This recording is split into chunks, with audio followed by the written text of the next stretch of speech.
Okay, right. So మరొకసారి మిమ్మల్ని అందరినీ ప్రేమపూర్వకంగా ఈ యొక్క ఆదివారపు ఆరాధనకు ఆహ్వానిస్తున్నాను. ప్రభు కృపను బట్టి మనం అందరం కూడా ఆయన సన్నిధిలో సజీవులుగా ఉండడానికి దేవుడు సహాయం చేశాడు. అందరి బట్టి దేవుడికి కృతజ్ఞతలు. ఈ రోజు దేవుని యొక్క వాక్య భాగంలో నుంచి కొన్ని విషయాలు మనం ధ్యానం చేసుకోబోతున్నాం. గత 2 వారాలుగా ఒక అంశం గురించి నేను మాట్లాడుతున్నాను. ఏ అంశం తెలుసా? వచ్చిన వారు ఏ అంశం చెప్పండి? For what we are risking our lives. మన జీవితాలను ఎందుకు మనము పణంగా పెడుతున్నాం, అంటే దేని కొరకు మన జీవితాన్ని తెగిస్తున్నాం, దేని కొరకు మన జీవితాన్ని తెగిస్తున్నాం. For what we are risking our lives అంటే మన జీవితాన్ని సహితము లెక్క చేయనటువంటి సందర్భాలు కొన్ని మన జీవితంలో ఎదురవుతుంటాయి. అయితే ఆ సందర్భాలు ఏమిటి, దేని కొరకు మన జీవితాన్ని లెక్క చేయట్లేదు అనే విషయాలను మనము గత 2 వారాలుగా ధ్యానం చేసుకుంటున్నాం. దేవుని కృపను బట్టి ఈ వారము ఆ అంశాన్ని నేను ముగించబోతున్నాను. మొట్టమొదటి వారము నేను అకులా ప్రిస్కిల్లా కుటుంబం గురించి చెప్పాను. అకులా ప్రిస్కిల్లా కుటుంబము దేవుని సేవకుడైన పౌలు కొరకు వారి జీవితములను సహితము లెక్క చేయలేదు అని. దేవుని కొరకు దేవుని సేవకునితో వారు సేవ చేయడానికి వారి జీవితమును సహితము లెక్క చేయలేదు అని వారి ఉదంతాన్ని నేను మీకు తెలియజేశాను. అపోజిట్ గా మరి అననీయ సప్పీరా డబ్బు కొరకు వారి జీవితాన్ని త్యాగం చేశారు, వారి జీవితాలను వారు కోల్పోయారు అనే నెగటివ్ సైడ్ కూడా చెప్పారు. అయితే పోయిన వారంలో నేను మీకు ఎస్తేరు గురించి చెప్పాను. ఎస్తేరు నేను నశించి తిని ఎవరి కొరకు? తన ప్రజలైన యూదా జనాంగము రక్షణ కొరకు, వారి యొక్క క్షేమం కొరకు ఆమెన్నది నా ప్రాణము పోయినా పర్వాలేదు, నేను రాజు దగ్గరికి వెళ్తాను, ఆయన పిలువకున్నా వెళ్తానని చెప్పి ఎస్తేరు తన ప్రాణాన్ని పణంగా పెట్టడానికి సిద్ధపడ్డది. అదే అపోజిట్ లో మనం గమనించినప్పుడు యోనా ఏం చేశాడు? దేవుని మాట వినకుండా దేవునికి అవిధేయుడై నేను చనిపోయినా పర్వాలేదు కానీ నేను మాత్రం దేవుని మాట వినను అన్నట్టుగా దేవుడు నిర్దేశించిన, దేవుడు చూపించిన మార్గాన్ని వదిలిపెట్టి సొంత మార్గాన్ని ఎన్నుకొని వెళ్ళాడు. ఈ 4 ఉదంతాలను నేను మీకు గత 2 వారాల్లో జ్ఞాపకం చేశాను. అయితే ఈ వారము ఒక 2-3 జీవితాల్లో నుంచి కొన్ని విషయాలు నేను మీతో పంచుకున్నాను. రండి నాతో పాటు కలిసి దానియేలు గ్రంథము, మనందరికీ సుపరిచితమైనటువంటి లేఖన భాగము దానియేలు గ్రంథము 3వ అధ్యాయము 16 నుండి 18 వరకు మనము చదువుకుందాం. 16 నుండి 18 వరకు 3వ అధ్యాయము దానియేలు గ్రంథము 16 నుండి 18 వరకు మనము చదువుదాం. అమ్మా ఇక్కడ చదవనివ్వండి, మైక్ లో పడాలి కనుక సిస్టర్ మీరు ముందు చదవండి. సారీ ఏమనుకోకండి, రికార్డ్ లో పడాలి కనుక.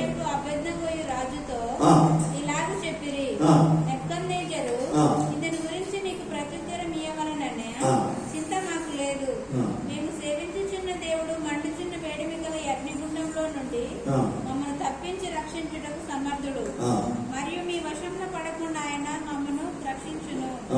ఒకవేళ ఆయన రక్షింపకపోయినను రాజా నీ దేవతలను మేము పూజింపమని నీకు నిలబెట్టించిన బంగారు ప్రతిమకు నమస్కరింపమని తెలుసుకును. వీరెవరో మనకు తెలుసు. హెబ్రీయులు బబులోనుకు చెరగా కొనుక్కోబడ్డారు. బబులోనుకు చెరగా కొనుక్కోబడినటువంటి బానిస యవనస్తులు. వాళ్ళు బాలుడుగా ఉన్నప్పుడు వారు తీసుకెళ్ళిపోబడ్డారు. వారు రాజు ఆధ్వర్యంలో మంచి పదవుల్లో ఉన్నారు, రాజుకు నమ్మకస్తులుగా ఉన్నారు. కానీ బానిసలు 3 యవనస్తులు, షద్రక్, మెషక్, అబేద్నెగో అనే 3 యవనస్తులు ఇక్కడ రాజు యొక్క ఆజ్ఞను ధిక్కరించి, ఏమంటే రాజు యొక్క ఆజ్ఞను ధిక్కరించడం అంటే అర్థమేంటి? మన ప్రాణం మీద ఆశలు వదులుకోవడమే. రాజుకు ధిక్కరించాలంటే, రాజు ఆజ్ఞను ధిక్కరించడం, వారి ప్రాణం మీద ఆశలు వదులుకోవడమే. ఇక్కడ ఉన్నటువంటి సన్నివేశం మనకు తెలుసు. 3వ అధ్యాయం మొదటి నుంచి కనుక మనము గమనిస్తే, రాజైన నెబుకద్నెజరు ఒక బంగారు ప్రతిమను చేయించి ఒక మైదానంలో పెట్టి అతడు ఏం చేశాడు?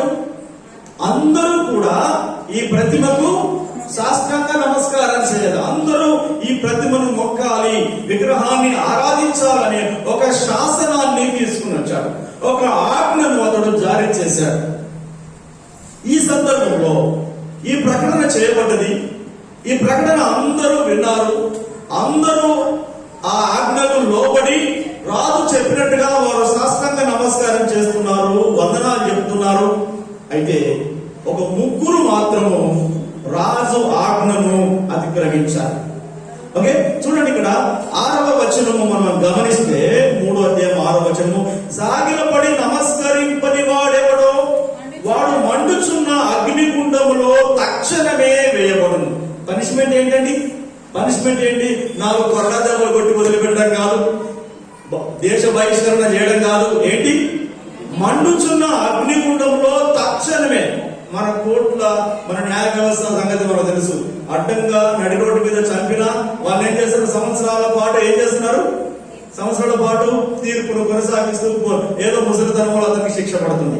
కానీ ఇక్కడ రాజు యొక్క శాసనం అంత పొడిగింపు ఉండేది, ఉండడానికి అవకాశం ఉంది. ఇక్కడ తక్షణమే వారిని తీసి అగ్నిగుండంలో పడవేస్తున్న సంగతి తెలిసి వారు ఏం చేస్తున్నారు? నమస్కరించకుండా వారు రాజు యొక్క ఆజ్ఞను పాటించలేదు. చూడండి 17వ వచనము మనము గమనించాము. 17వ వచనము, మేము సేవించుచున్న దేవుడు మండుచున్న వేడిమి గల ఈ అగ్నిగుండములో నుండి మమ్మల్ని తప్పించి రక్షించుటకు సమర్థుడు. He is able to save us from any kind of situation.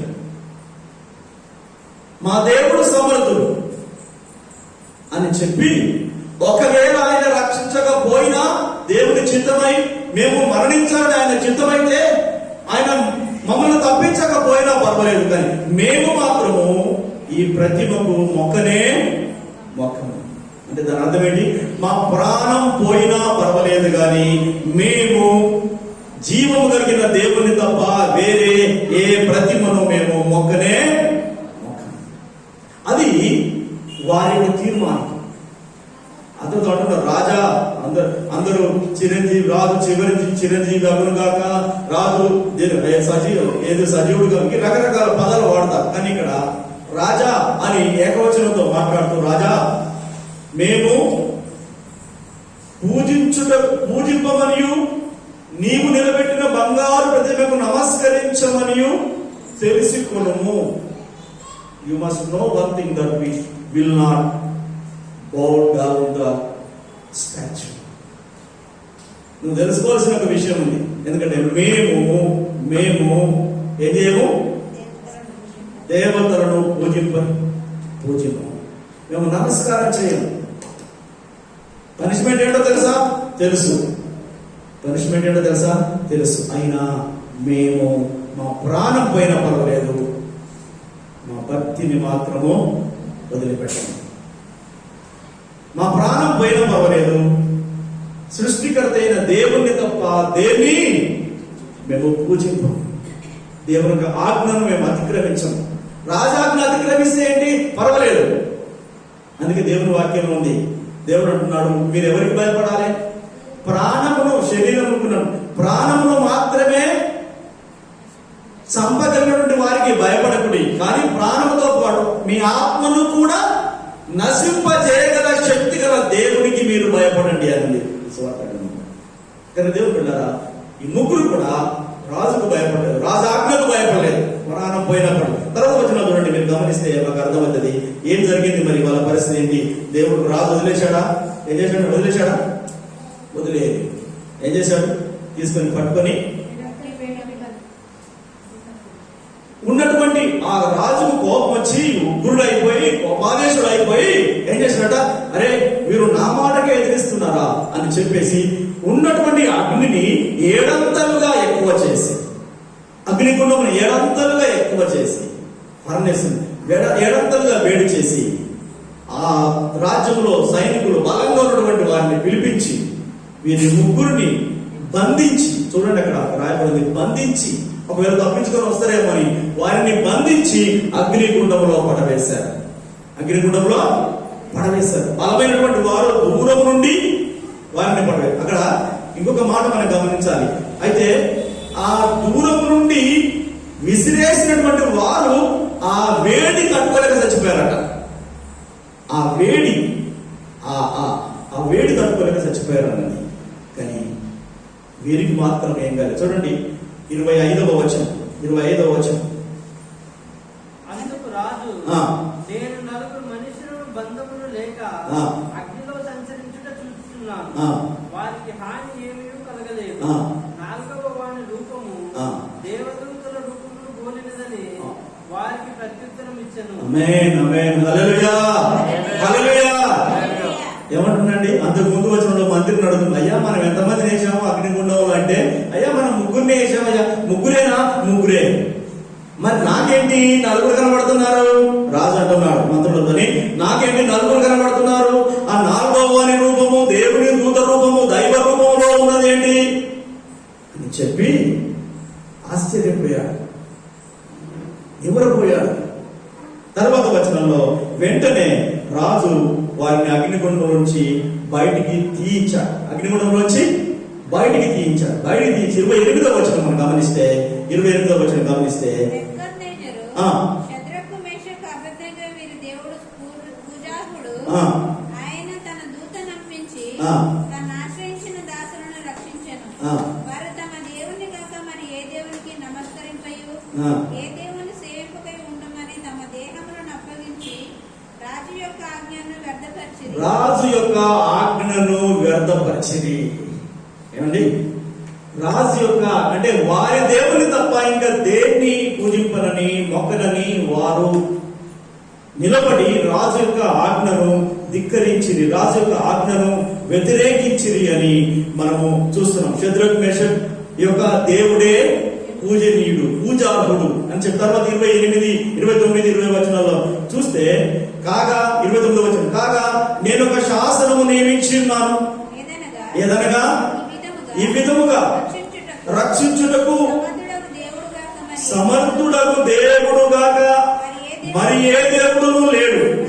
కాగా ఏ జనులలో గాని రాష్ట్రంలో గాని ఏ భాష మాట్లాడేవారిలో గాని షద్రక్ మేషక్ అబేద్నెగో అను వారి దేవుని ఎవడు దూషించునో వాడు తుత్తునియలుగా చేయబడును, వారి ఇల్లు ఎల్లప్పుడూ పెంట కుప్పగా ఉండను. ఒక రాజు శాసనాన్ని మార్చేశారు. ఆమేన్, హల్లెలూయా. రాజు తానిచ్చిన శాసనాన్ని ఆయనే మార్చేసి ఏమంటున్నాడు? ఇప్పటి నుండి షద్రక్ మేషక్ అబేద్నెగో ఆరాధిస్తున్న పూజిస్తున్న దేవుణ్ణి తప్ప ఇంకా ఎవరిని ఎక్కడ పూజించడానికి వీలు లేదు. ఎవడైనా అలా చేస్తే, ఎవడైనా పూజిస్తే వాడేం చేస్తాడ? తుత్తునియలుగా చేయబడతాడు, వారి ఇల్లు పెంట కుప్పగా మార్చబడుతుంది అని చెప్పాడు, ఆజ్ఞాపించాడు.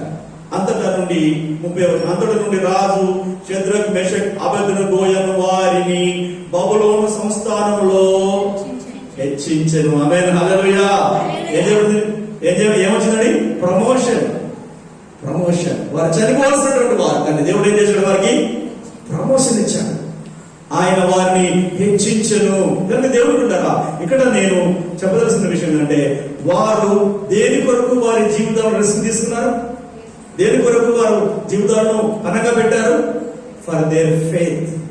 వారి యొక్క విశ్వాసం కొరకు, దేవుని పట్ల ఉన్నటువంటి విశ్వాసం కొరకు వారి జీవితమును సహితము లెక్క చేయకుండా దేవుని యొక్క గొప్పతనాన్ని రాజుకు కూడా తెలిసొచ్చే విధంగా, రాజు మాత్రమే కదా రాజ్యం అంతటికి కొరకు అందరికీ తెలిసొచ్చే విధంగా ఆ ముగ్గురు యవనస్తులు నిలబడ్డారు, ప్రాణాలకు తెగించి ప్రాణాలను పనంగా పెట్టి. మరి మన పరిస్థితి ఏంటి? ప్రశ్న. మనం దేని కొరకు మన జీవితాలను పనంగా పెట్టుకున్నాం? దేని కొరకు మన ప్రాణాలు తెగిస్తున్నాం? మన ద్వారా దేవుని నామానికి మహిమ కలుగుతుందా? మన ద్వారా దేవుని నామానికి అవమానం కలుగుతుందా? మనం ఉన్నటువంటి చోట్ల, మనం పనిచేస్తున్న స్థలంలో, మనం నివసిస్తున్న స్థలంలో, మన విశ్వాసమును బట్టి, మన భక్తిని బట్టి, మన నమ్మకత్వాన్ని బట్టి ఎంతమంది దేవుని గణపరచగలుగుతున్నారు? ఎంతమంది దేవుని నామాన్ని గుర్తించగలుగుతున్నారు అని మనం అందరం ప్రశ్నించుకోవాలి. షద్రక్ మేషక్ అబేద్నెగో యవనస్తులు బానిసలుగా కొనుక్కోబడ్డారు, కానీ వారి దేవుని కొరకు నిలబడ్డారు. ఆమేన్, హల్లెలూయా. మన దేవుని కొరకు మనం నిలబడగలమా? మన దేవుని కొరకు మనం నిలబడుతున్నామా? మనం పరీక్షించుకోవాలి. మన దేవుణ్ణి మనం గణపరుస్తున్నామా? మన గణపరచడమే కాకుండా ఇతరులు గణపరిచే విధంగా మనము జీవిస్తున్నామా? లేదా ఇతరుల ఎదుట అవమానపరచబడే విధంగా మనం జీవిస్తున్నామా? దేవుని వాక్యం ఉంది, మిమ్మును బట్టే కదా, చెప్పండి, నా నామము అన్య జనుల ఎదుట దూషింపబడుతుంది. ఎవరిని బట్టి? అన్యులను బట్టి కాదు, క్రైస్తవులను బట్టి, మిమ్మును బట్టే కదా. ఎలా ఉన్నాం మనం? మనల్ని బట్టి దేవుని నామం మహిమపరచబడుతుందా? మనల్ని బట్టి దేవుని నామం అవమానపరచబడుతుందా? మనం ప్రశ్నించుకోవాలి. For what we are risking our lives. దేవుని కొరకు మన ప్రాణాలు పరంగా పెడతాం. ఇంకొక యవనస్తుని నేను చూపిస్తాను. ఇదే అధ్యాయంలో విశ్వాసము కొరకు ఇతడు ప్రాణాన్ని పరంగా పెట్టారు. ముగ్గురు. 6వ అధ్యాయం ఇది కూడా మనకు సుపరిచితమైనటువంటి లేఖన భాగం. 6వ అధ్యాయం 10వ వచనం. 6వ అధ్యాయం 10వ వచనం త్వరగా ఇంకొక 2 ఉన్నాయి కనుక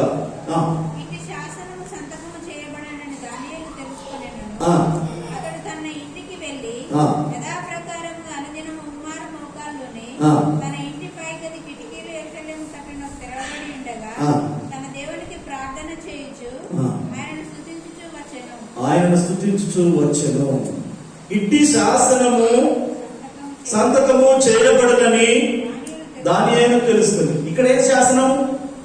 ఇది దర్యావేషం కాలంలో. దర్యావేషం అప్పటికి ఇంకొక రాజు వచ్చాడు, నెబుకద్నెజర్ చనిపోయాడు. తర్వాత ఇంకొక తన కొడుకు వచ్చాడు. తన కొడుకు వచ్చి మళ్ళీ ఆయన కూడా చనిపోయాడు. తర్వాత బెల్షస్సర్ చనిపోయాడు. ఇప్పుడు దర్యావేష కాలం. ఇంకో కొత్త రాజు వచ్చాడు. దానియేలు గురించి తెలియదు. కొత్త రాజు వచ్చాడు. కొత్త రాజు వచ్చిన తర్వాత కొంతమంది ఈ మొదటి వచనంలో మనం గమనిస్తే ఆ దేశం అంతటిలో ముగ్గురిని రాజు ఎన్నుకున్నాడు. ముఖ్యమైనటువంటి సలహాదారు ముగ్గురు ఎన్నుకున్నారు. ఆ ముగ్గురులో ప్రధానులు ఎవరంటే దానియేలే.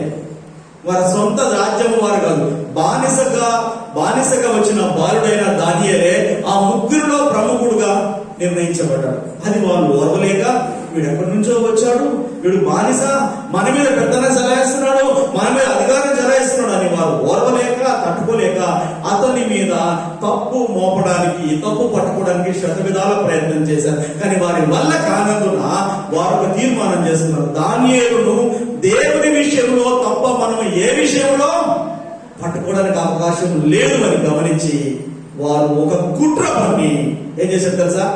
రాజు దగ్గరికి వెళ్ళి రాజుకు మాయమాటలు చెప్పి, అయ్యా 30 రోజులు ఎవరైనా ఈ దేశంలో వారు ఎవరైనా నిన్ను తప్ప, నీకు తప్ప ఎవరికి ప్రార్థన చేయకూడదు, ఎవరికి నమస్కారము. సిమిలర్ ఇంతకుముందు శద్రక్ మేషక్ అబేద్నెగో లాంటిదే ఇది కూడా. నీకు తప్ప ఎవరికి ప్రార్థన చేయకూడదు. ఏమడిగినా నిన్ను అడగాలి. అంటే ఒక విధంగా అంటే నువ్వే దేవుడు. ఈ 4 రోజులు ఎవరు దేవుడు? రాజు కూడా మంచిగా అనిపిస్తుంది. దేవుడు అంటే పొగుడితే మంచిది కదా, నేను దేవుడా మంచిది అంటాడు ఆయన కూడా. ఈ విషయాలన్నీ తెలియదు, ఇదంతా తెలియదు కనుక చెప్పి అతను ఒప్పించి ముద్ర వేయించారు. 6వ వచనం చూడండి. కాబట్టి ఆ ప్రధానులను అధిపతులను రాజునొద్దకు సందడిగా కూడి వచ్చి రాజుకు దర్యావేషు చిరంజీవి యుందువు గాక, రాజ్యపు ప్రధానులను సేనాధిపతులను. చాలు ఆ విషయం చెప్పారు. చిరంజీవి అవును కాక, అంటే నువ్వు సదాకాలం జీవించదు గాక, ఓకే అని చెప్పి ఈ విషయాలన్నీ చెప్పి ఒక ఆజ్ఞను, ఒక శాసనాన్ని వాళ్ళు సిద్ధం చేశారు. ఆ శాసనం ఏంటంటే ఎవరైనా ఈ ఆజ్ఞను నిరాకరిస్తే పనిష్మెంట్ ఏంటో తెలుసా? సింహాల బోనులో అతన్ని పడవేయాలి. ఇంతకుముందేమో అగ్నిలో, ఇది మళ్ళా అనదర్ ఫార్మ్ ఆఫ్ పనిష్మెంట్. ఏంటంటే అతన్ని సింహాల బోనులో పడవేయాలి అని శాసనం సిద్ధపరచబడింది. అందుకే 10వ వచనం మనం చూస్తాం, ఇట్టి శాసనము సంతకము చేయబడినని దానియేలు. చెప్పండి, తెలుసా లేదా? దానికి తెలుసా లేదా? ఏదో అమాయకంగా తెలియక చేశాడా? దానియేలు తెలుసు. ఇట్టి శాసనము సంతకము చేయబడిందని దానియేలు తెలుసుకొనినను అతడు తన ఇంటికి వెళ్లి యథాప్రకారము అనుదినము ముమ్మారు మొకాల్లోని తన ఇంటి పైగది కిటికీలు యెరూషలేము తట్టుకు తెరవబడి ఉండగా తన దేవునికి ప్రార్థన చేయొచ్చు, ఆయనను స్తుతించుచు వచ్చెను. ఆమేన్. హల్లెలూయా, హల్లెలూయా. రహస్యంగా తలుపులు వేసుకోలేదు. దానియేలు ఏం చేస్తున్నాడు? వినబడాలి, కనబడాలి. ఏం చేయాలి చెప్పండి? వినబడాలి, కనబడాలి. ఎప్పుడు? ఇట్టి శాసనం ఉన్నదని తెలిసి కూడా, సింహాల పొలంలో వేస్తారని తెలిసి కూడా, కనబడినా పర్వాలేదు, వినబడినా పర్వాలేదు, నేను నా దేవునికి ప్రార్థన చేయడం మాత్రమో మనం. ఆమేన్, హల్లెలూయా. నా దేవునికి ప్రార్థించడానికి ఎన్ని ఆటంకాలు వచ్చినా నేను ఆగను. అవసరమైతే నా ప్రాణాన్ని సైతము చెప్పండి పనంగా పెడతాను. శద్రక మేషక అబేద్నెగో వారి విశ్వాసము కొరకు వారి ప్రాణాలను పనంగా పెట్టారు. ఇక్కడ దానియేలు కూడా అదే విధంగా అక్కడేమో మొక్కడము, ఇక్కడేమో ప్రార్థన చేయడం. నా దేవుడికి నేను ప్రార్థన చేయకుండా ఉండలేను. ఎన్నిసార్లు దేవుని రోజుకి ఎన్నిసార్లు? 3 సార్లు. ఓకే, కీర్తన గ్రంథంలో 3 సార్లు ఎలా ప్రార్థన చేయాలని అనేక సందర్భాలు ఉంటాయని నేను ఇప్పుడు చెప్పను. కానీ ముమ్మారు యథావిధిగా శాసనము లేకముందు ఏ విధంగా ప్రార్థన చేశాడో, శాసనము చేసిన తర్వాత కూడా అదే విధంగా ప్రార్థన చేయడం ప్రారంభించాడు. ముమ్మారు ప్రార్థన చేశాడు. తర్వాత ఏం జరిగింది చెప్పండి? ఏం జరిగింది? 11వ వచనం చూడండి. 11వ వచనం చూడండి.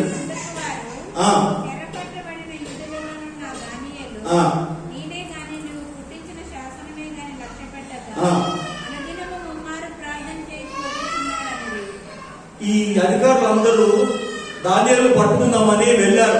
కిటికీ తెరవబడము, ప్రార్థన వినబడడం చూసి రాజు దగ్గరికి వెళ్ళి, అయ్యా, ఈ బానిస వాడు దానియేలు ఒక బానిస, మేమందరం నీకు లోపడుతున్నాము, మేమందరం నీ మాట వింటున్నాము, కానీ దానియేలు మాత్రము నీ మాట వినడం లేదు అని మళ్ళీ వెళ్ళి కంప్లైంట్ చేశారు. ఇది ముందు వాళ్ళు పథకం ప్రకారమే చేశారు. ముందు వెళ్ళి మళ్ళీ వెళ్ళి కంప్లైంట్ చేశారు. కంప్లైంట్ చేసిన తర్వాత 16వ వచనం చూడండి. 16వ వచనం.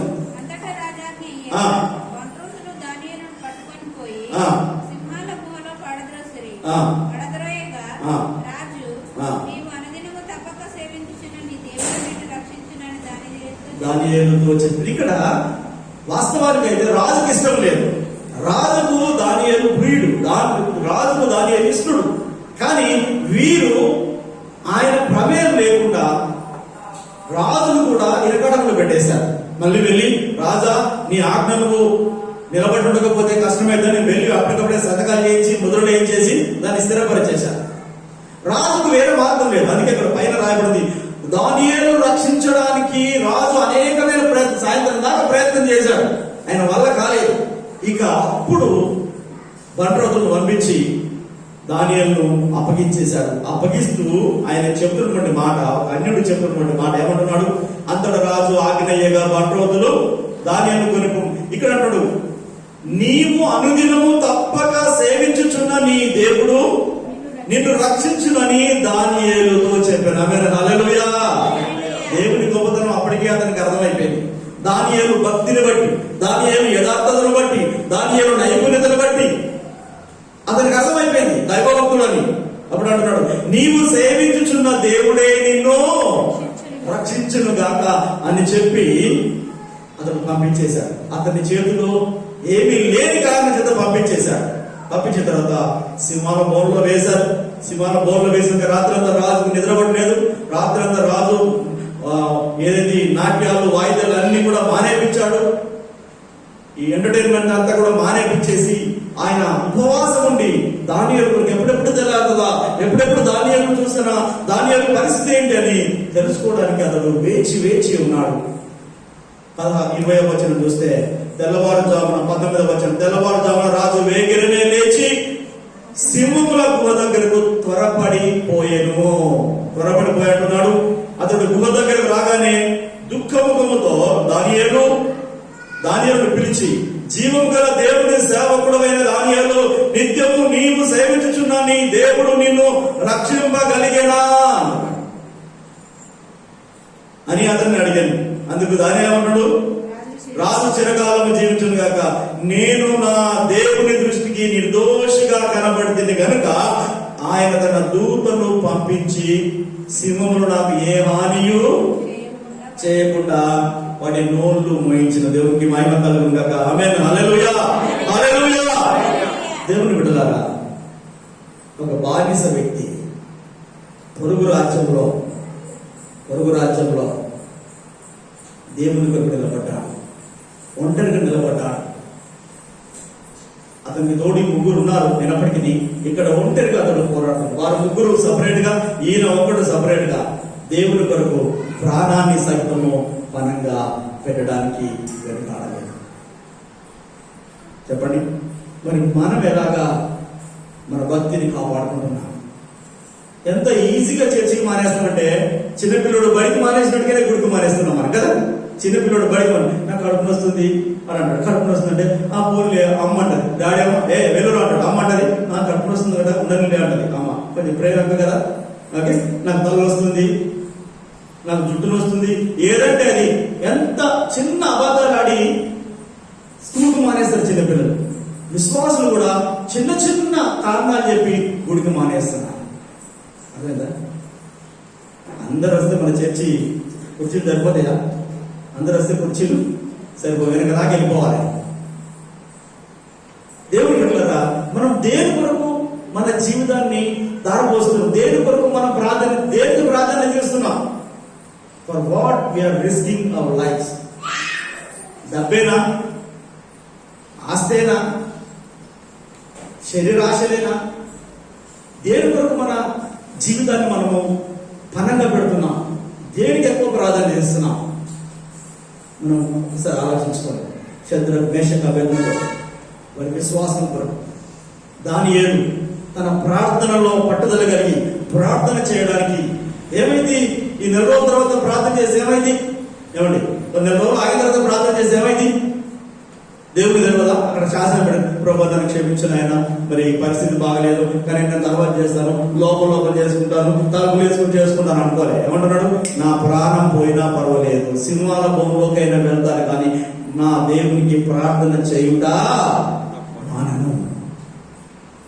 అలాంటి గట్స్ కావాలి మనకు, అలాంటి త్యాగం కావాలి, అలాంటి విశ్వాసం కావాలి, అలాంటి భక్తి మనకు కావాలి. అలా చేయడం ద్వారానే మనము అధికారులను సైతము, రాజులను సైతము ప్రభావితం చేయగలం. వారిలో మార్పు తీసుకుని రాగలం. చూడండి తర్వాత వచనం చూడండి, 24వ వచనం చూడండి. 24వ వచనం, రాజు ఆజ్ఞయ్యగా దానియేలు మీద నింద మోపిన మనుషులను వారు తోడుకొని వచ్చి సింహాల గుహలో పడవేసి వారిని, వారి కుమారులను, వారి భార్యలను పడద్రోసి వారు ఆ గుహ అడుగులకు రాకమునిపే సింహముల పాలైపోయింది. సింహములు వారి ఎముకలను సహితము పగుల కొరికి పాడు చేశాను. ఏమండి? పొడి చేసింది. సరే, రైట్, పొడి చేశాను, పిప్పి చేసేసి ఎముకలు కూడా వదిలిపెట్టలేదు సినిమా. అప్పటికే ఆకలితో ఉన్నాయి. దాని కళ్ళ ముందు ఉంటుండే కానీ తినలేని పరిస్థితి. కళ్ళ ముందు ఉన్నాడు కానీ దూతలు వచ్చేసి నోరు చేసింది, మూసేసింది. అప్పటిదాకా ఉపవాసం ఉన్నాయి, ఆశతో ఉన్నాయి, వేరే రాగానే పర్మిషన్ వచ్చేసింది. పిప్పి చేశాడట. చెప్పండి, పొడి చేశాడు, ఎముకలు కూడా వదిలిపెట్టలేదు. ఎంత కోపం! రాజు కూడా అన్నాడు, దానియేలుకు ఎవడరా వ్యతిరేకంగా అన్నాక మళ్ళీ అందరినీ తీసుకురా. అనవసరంగా వాళ్ళ కుటుంబాలు, పిల్లలు కూడా ఏమైపోయారు? కొన్నిసార్లు మన భక్తి, కొన్నిసార్లు మన అవిధేయత, కొన్నిసార్లు మన అజ్ఞానాన్ని బట్టి మనమే కదా మన కుటుంబం కూడా ఏమైపోతుంది, కొన్నిసార్లు బలైపోతారు. కరోనా సమయంలో ఎంతమంది బలైపోయారు? భర్తలో, భార్యలో, పిల్లలో ఎవరో అజాగ్రత్తగా ఉంటే అది ఇంట్లోకి అంత బాకి ఎంతమంది బలైపోయారు. అలాగనే పాపము, అవిధేయత మన ఒక్కరిని బట్టి మన కుటుంబం మీదకి శాపం రావచ్చు. ఆకారం మీదకి వచ్చినట్టుగా కొన్నిసార్లు మన కుటుంబం అందరికీ శాపం రావచ్చు. కానీ దేవుడులారా, దేవుని సన్నిధిలో నిబద్ధత కలిగి, దేవుని శక్తి ముందు మనం విన్నాం కదా, ఆయన సన్నిధిలో ఎలా ఉన్నాడా? పరిశుద్ధమైనటువంటి కీర్తన గ్రంథంలో మనం విన్నాం కదా, పరిశుద్ధత ఆయన సన్నిధిలో మనకు ఉండాలి, పరిశుద్ధత ఉండాలి. ఓకే, తర్వాత రాజు 26వ వచనం చూడండి. 26వ రాజు అంటున్నాడు, ఒక ప్రకటన చేశాడు ఇక్కడ కూడా, నా సముఖమును నియమించిన దేవనగా నా రాజ్యంలోని సకల ప్రభుత్వములో అందుంటూ నివాసులు దానియేలు యొక్క దేవునికి భయపడుచు ఆయన సముఖమున వణుకుచుండవలను. ఆయనే జీవం గల దేవుడు, ఆయనే యుగ యుగములుండువాడు. ఆయన రాజ్యము నాశనము కానేరదు, ఆయన ఆధిపత్యము తుదమట్టుకు ఉండును. దేవుని గణపరచాడు. దర్యావేషు రాజు, నెబుకద్నెజరు రాజు దేవుని గణపరిచి అందరూ ఈ దేవుని మొక్కలున్నాడు. ఇప్పుడు దర్యావేషు రాజు అదే దేవుని, అదే జీవగల దేవుని ఒక్క వ్యక్తిని బట్టి దేవునికి మహిమ కలిగింది. ఆమేన్, హల్లెలూయా. దేవుని బిడ్డలారా, మనల్ని బట్టి మన దేవునికి మహిమ కలుగుతుందా? మనల్ని బట్టి మన దేవునికి ఘనత కలుగుతుందా? మనల్ని బట్టి మన దేవునికి అవమానము, అపకీర్తి కలుగుతుందా? మనం పరీక్షించుకోవాలి. మన ప్రార్థన, మన విశ్వాసము ఏ విధంగా ఇతరులను ప్రభావితం చేయగలుగుతుంది? మన ప్రార్థన, మన విశ్వాసం ఏ విధంగా మన కుటుంబ సభ్యులను, మన ప్రాంతంలో ఉన్నటువంటి వారిని, మనం పనిచేస్తున్న ప్రదేశంలో ఉన్నటువంటి వారిని ప్రభావితం చేయగలుగుతుంది అని మనం పరీక్షించుకోవాలి. ఇంకొక వ్యక్తిని కూడా నేను మీకు పరిచయం చేస్తాను. తక్కువ సమయం ఉంది కనుక ఇంకొక వ్యక్తిని నేను మీకు త్వరగా పరిచయం చేసి ముందుకు వెళ్తాను. చూడండి, మోషే గురించి మనం చదువుకుందాం. మోషే గురించి మనం చదువుకుందాం. నిర్గమకాండంలో 32వ అధ్యాయము 32వ వచనం. నిర్గమకాండం త్వరగా చదవండి. 32వ అధ్యాయము 32వ వచనం. నిర్గమకాండము మనం నీవు వారి పాపమును ఒకవేళ పరిహరించితివా, లేని యెడల నీవు రాసిన నీ గ్రంథం నుండి నా పేరు తుడిచివేయమని ఏం చేస్తున్నాడు? ఎవరితో అంటున్నారు? దేవుడు అంటున్నాడు ఇశ్రాయేలు మీద వారి అవిధేయతను బట్టి కోపగించుకొని, ఇక ఆయన అంటున్నాడు 10వ వచనం చూడండి. 10వ వచనం చూస్తే మనకు అర్థమవుతుంది. 10వ వచనంలో దేవుని కోపం ఎలా ఉందో 32:10 మనం చూస్తే మనకు అర్థమవుతుంది. మోషేతో దేవుడు అంటున్నాడు, మోషే నువ్వు ఊరుకో, నా కోపం వారి మీద మండును, నేను వారిని కాల్చివేసి నిన్ను గొప్ప జనముగా చేసేదనని చెప్పగా ఏమంటున్నాడు దేవుడు? మోషేతో అంటున్నాడు, మోషే నువ్వు ఊరుకో, వీళ్ళ సంగతి నేను విసిగిపోయాను, వీళ్ళని బట్టి నేను విసిగిపోయాను, వీళ్ళందరినీ ఒకేసారి కాల్చిపడేస్తాను, కానీ నిన్ను మాత్రం ఏం చేస్తాను? గొప్ప జనంగా చేస్తాను, నీ ఫ్యామిలీ గొప్పదైతుంది, నీ వంశవృక్షం గొప్పదైతుంది అని చెప్పాడు. మనలాంటి అయితే పోతే పోయిందిలే,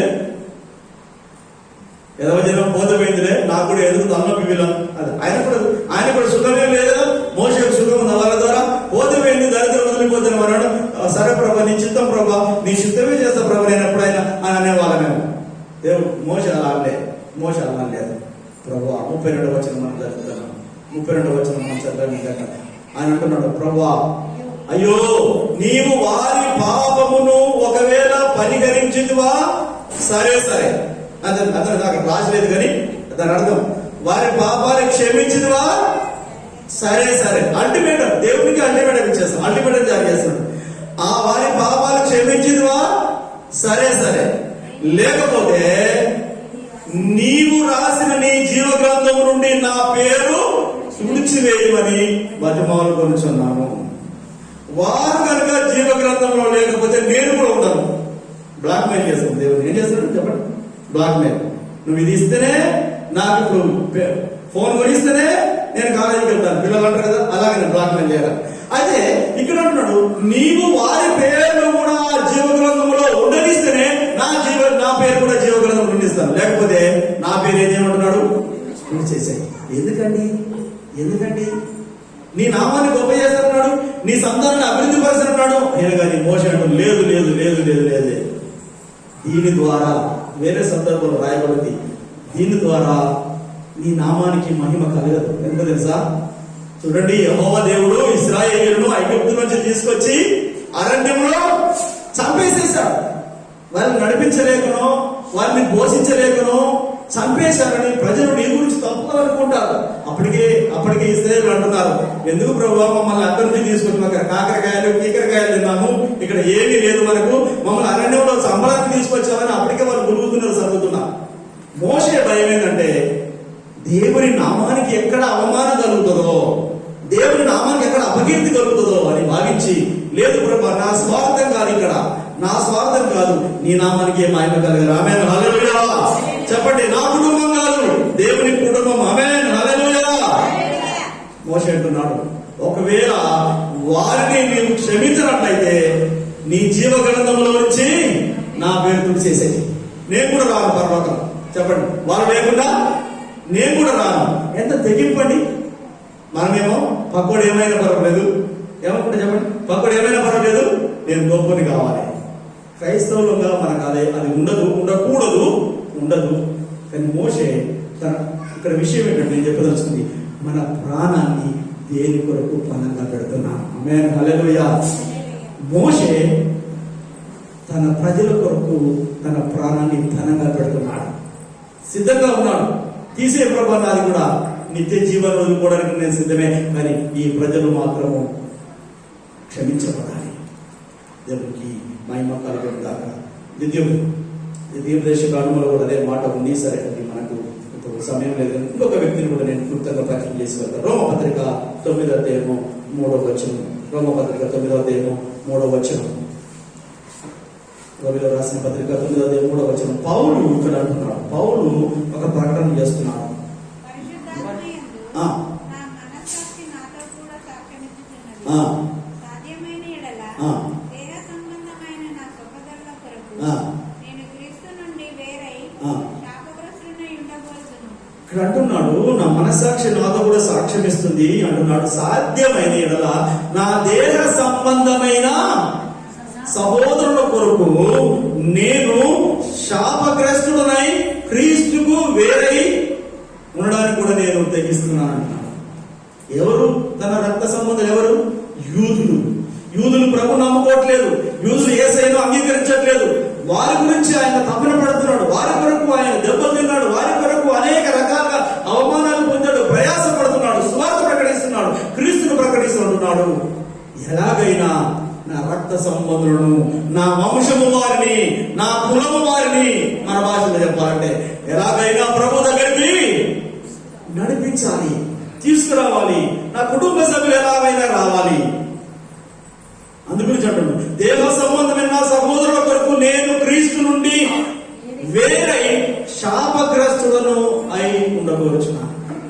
నేను క్రీస్తు నుంచైనా వేరేది, కానీ నా సహోదరులను వదిలిపెట్టను, దేవుని దగ్గర నడిపిస్తాను. మోషే అంటున్నాడు, ఏమంటున్నాడు? వీరి కొరకు నా పేరు జీవగ్రంథంలో నుంచి తీసే ప్రభు అంటున్నాడు. దేవుని బిడ్డలారా, ఇక్కడ అంశం దేని కొరకు మన ప్రాణాన్ని పణంగా పెడుతున్నాం? ఎవరి కొరకు మన ప్రాణాన్ని పణంగా పెడుతున్నాం? ఎవరి కొరకు మన ప్రాణాన్ని త్యాగం చేయడానికి సిద్ధపడుతున్నాం? డబ్బు కొరక, ఆస్తి కొరక, పేరు కొరక, దేని కొరకు? ఇవన్నీ ఏవి శాశ్వతము కావు. దేవుడు మాత్రమే శాశ్వతం.